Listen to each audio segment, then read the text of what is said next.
ରାଧେ ଜୟ Jagannath. Welcome to ଆମର exam genius YouTube channel. ମୁଁ ହେଉଛି ତୁମର ପ୍ରିୟ ବନ୍ଧୁ ନବୀନ ସାର୍। ତ ଆଜିର ଆମେ ସକାଳ 8ଟାରେ ଆଲୋଚନା କରିବା ଓଡ଼ିଶା ଶିଶୁ ବାଟିକା ପ୍ରଶ୍ନପତ୍ର। ତା ପୂର୍ବରୁ ଯେଉଁମାନେ ଚ୍ୟାନେଲ୍ରେ ନୂଆ ଅଛନ୍ତି ଚ୍ୟାନେଲ୍କୁ ସବସ୍କ୍ରାଇବ୍ କରି ଭିଡ଼ିଓକୁ ଲାଇକ୍ କମେଣ୍ଟ ଏବଂ ସେୟାର କରନ୍ତୁ। ତ ଡିଅର୍ ଫ୍ରେଣ୍ଡ, ଆଜିର ପ୍ରଥମ ପ୍ରଶ୍ନ ହେଉଛି ଭାରତର କେଉଁ ରାଜ୍ୟରେ ସର୍ବାଧିକ ଚାହା ଉତ୍ପାଦନ ହୋଇଥାଏ? ଭାରତର କେଉଁ ରାଜ୍ୟରେ ସର୍ବାଧିକ ଚାହା ଉତ୍ପାଦନ ହୋଇଥାଏ? ତ ଏହାର ଆନ୍ସର୍ ହେଉଛି ପିଲାମାନେ ଆସାମ। କ'ଣ? ଆସାମ ରାଜ୍ୟରେ ସର୍ବାଧିକ ଚାହା ଚାଷ ହୋଇଥାଏ କେବଳ ଭାରତରେ। କାହିଁକିନା ଚାହା ଚାଷ ପାଇଁ ପାହାଡ଼ିଆ ଅଞ୍ଚଳ ଆବଶ୍ୟକ ଏବଂ ଗଡ଼ାଣିଆ ଅଞ୍ଚଳ ଆବଶ୍ୟକ। ତ ଆସାମ ପାହାଡ଼ିଆ ଓ ଗଡ଼ାଣିଆ ଅଞ୍ଚଳରେ ପରିପୂର୍ଣ୍ଣ, ତେଣୁ ଭାରତର ଆସାମ ରାଜ୍ୟରେ ସର୍ବାଧିକ ଚାହା ଉତ୍ପାଦନ ହୋଇଥାଏ। ନେକ୍ସଟ କ୍ୱେଶ୍ଚନ୍ ହେଉଛି ଓଡ଼ିଶା ରାଜ୍ୟର ସୀମା କେଉଁ କେଉଁ ରାଜ୍ୟ ସହ ଲାଗିଛି? ଏଇଟା ପିଲାମାନେ ମୋଷ୍ଟ ଇମ୍ପୋର୍ଟାଣ୍ଟ ପ୍ରଶ୍ନ।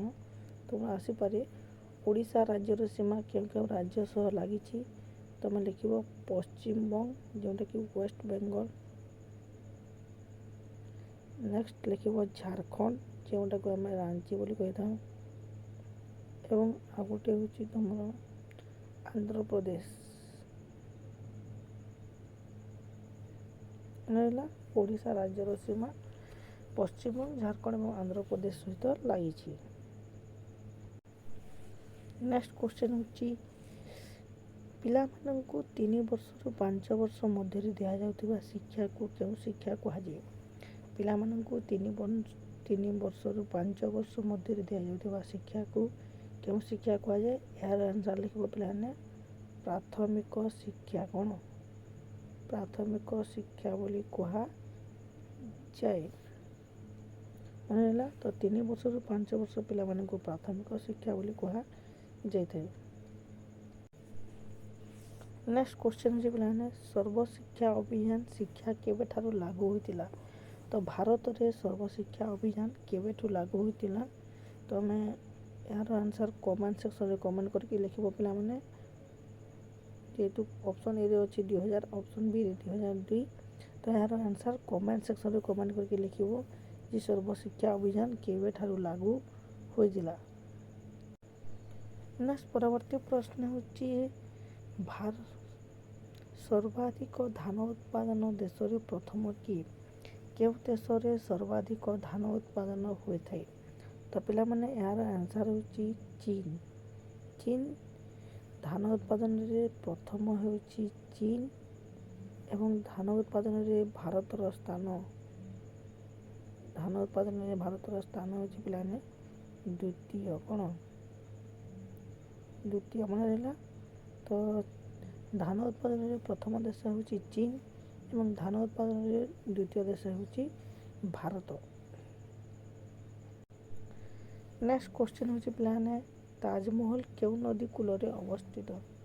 ତ ତାଜମହଲ କେଉଁ ନଦୀ କୂଳରେ ଅବସ୍ଥିତ? ଏହାର ଆନ୍ସର୍ ଲେଖିବ ପିଲାମାନେ ଯମୁନା ନଦୀ। କେଉଁ ନଦୀ? ଯମୁନା ନଦୀ। ତାଜମହଲ କେଉଁଠାରେ ଅବସ୍ଥିତ? ଆଗ୍ରା। ଆଗ୍ରା କେଉଁଠାରେ ଅଛି? ଦିଲ୍ଲୀ। କ'ଣ? ଦିଲ୍ଲୀରେ ଅବସ୍ଥିତ। ତ ପିଲାମାନେ ଆଉ ଗୋଟେ ପଢ଼ିପାରିବେ ତାଜମହଲ କେତୋଟି ସ୍ତମ୍ଭ ଅଛି? ତାଜମହଲରେ 4ଟି ଖମ୍ବ ଅଛି। ପିଲାମାନେ ଲେଖିପାରିବ। ତ ତାଜମହଲ କେଉଁ ନଦୀ କୂଳରେ ଅବସ୍ଥିତ? ଯମୁନା ନଦୀ କୂଳରେ। ଆଗ୍ରା କେଉଁଠାରେ ଅଛି? ଦିଲ୍ଲୀ। ଏହା ତୁମେ ଲେଖିପାରିବ। ତ ତୁମେ ଏହାର କମେଣ୍ଟ ସେକ୍ସନରେ କମେଣ୍ଟ କରିକି ଲେଖିବ ତାଜମହଲ କିଏ ନିର୍ମାଣ କରିଥିଲେ? ନେକ୍ସଟ କ୍ୱେଶ୍ଚନ୍ ହେଉଛି ପିଲାମାନେ ବିହୁ ନୃତ୍ୟ କେଉଁ ରାଜ୍ୟର ଲୋକନୃତ୍ୟ ଅଟେ?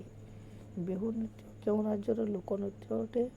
ତୁମେ SSC ହେଉ, SSC MTS ହେଉ କିମ୍ବା SSC GD କିମ୍ବା OSSC କିମ୍ବା ଯେକୌଣସି ଏକ୍ଜାମ୍, ଷ୍ଟେଟ୍ ଏକ୍ଜାମ୍, ଯେକୌଣସି ବି ଏକ୍ଜାମ୍ ଦିଅ, ସମସ୍ତ ଏକ୍ଜାମ୍ରେ ତୁମକୁ ଲୋକନୃତ୍ୟ, ଖେଳ, ନଦୀ, ରାଜ୍ୟର ରାଜଧାନୀ ଏଥିରୁ ଗୋଟିଏ କ୍ୱେଶ୍ଚନ୍ ନିହାତି ଆସିବ।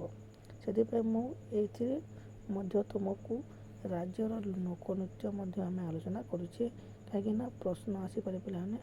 ତ ଆଜିର ପ୍ରଶ୍ନ ହେଉଛି ବିହୁ କେଉଁ ରାଜ୍ୟର ଲୋକନୃତ୍ୟ ଅଟେ? ତ ଏହାର ଆନ୍ସର୍ ଲେଖିବ ପିଲାମାନେ ବିହୁଟା ହେଉଛି ଆସାମ। କ'ଣ ପିଲାମାନେ? ଆସାମ। ତ ବିହୁଟା ଆସାମ ରାଜ୍ୟର ପ୍ରସିଦ୍ଧ ଲୋକନୃତ୍ୟ ଅଟେ।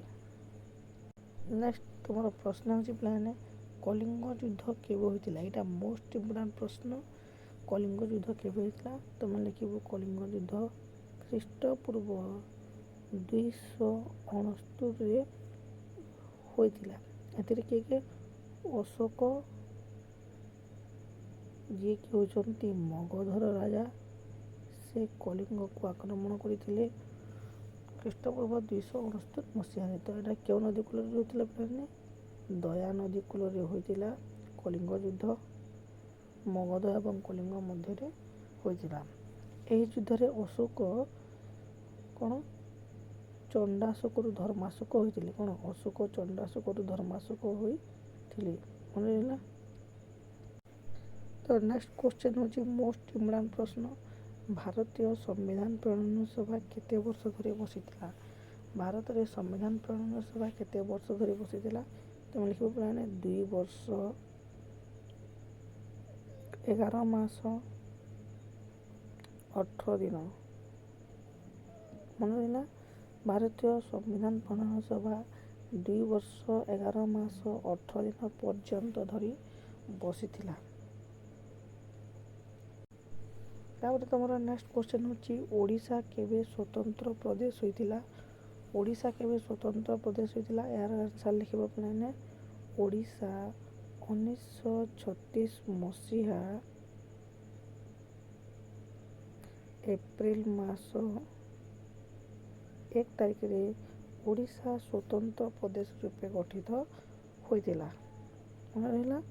ଏଥିରୁ ତୁମର କ୍ୱେଶ୍ଚନ୍ ଆସିପାରେ ପିଲାମାନେ। ନେକ୍ସଟ କ୍ୱେଶ୍ଚନ୍ ହେଉଛି ଛଉ କେଉଁ ରାଜ୍ୟର ଲୋକନୃତ୍ୟ ଅଟେ? ଛଉ କେଉଁ ରାଜ୍ୟର ଲୋକନୃତ୍ୟ ଅଟେ ପିଲା? ତୁମେ ଲେଖିବ ଓଡ଼ିଶା। ତ ଛଉଟା କ'ଣ? ଓଡ଼ିଶା।